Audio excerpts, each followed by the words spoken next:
Number 8 is kind of like number 5 in a way, but a little bit different. We can't divide this like 3x squared over x minus 2, 5x over x minus 2. What we have to do to divide this one is synthetic division. So we're going to divide this synthetically.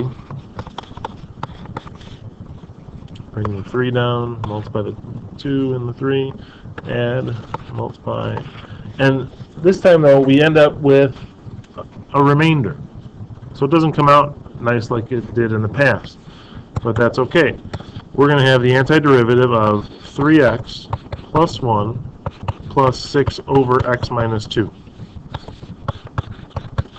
So although the first method or the first part of this is different than number 5, afterwards we're kind of left with a similar integral. We can do the antiderivative of these first two. This one, a little bit trickier. We can do it, but it's just not as easy as the first two. So the first two, again, we're just going to add 1 to the exponent, divide by that new exponent, so we get 3 halves x squared, plus antiderivative of 1 is just x,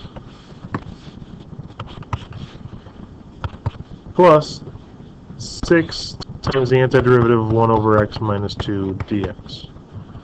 So this has the same look as the other one, but it's not just 1 over x, it's 1 over x minus 2. So technically we should be using u substitution. Right, set that denominator equal to u,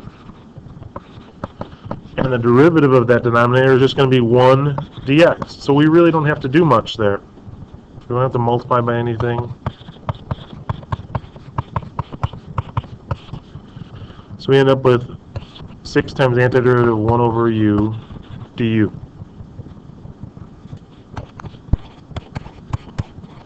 So the antiderivative of 1 over u du is natural log of absolute value of u. So we get 6 times natural log of absolute value of x minus 2 plus c.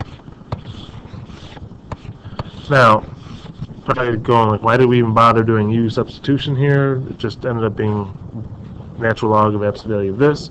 In this case, it's not so bad. If it's just like 1x plus something minus something, we can almost kind of skip the u substitution because the derivative is 1 dx. It's not a big deal. But if this was like 3x minus 2, we would have to use u substitution because we'd end up with a derivative of 3 dx. We'd have to multiply inside by 3, outside by 1/3, or if it was like an x squared in there. Anything more complicated, we'd have to use u substitution.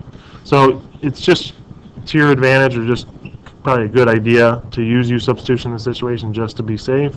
But this is one where we can kind of skip it.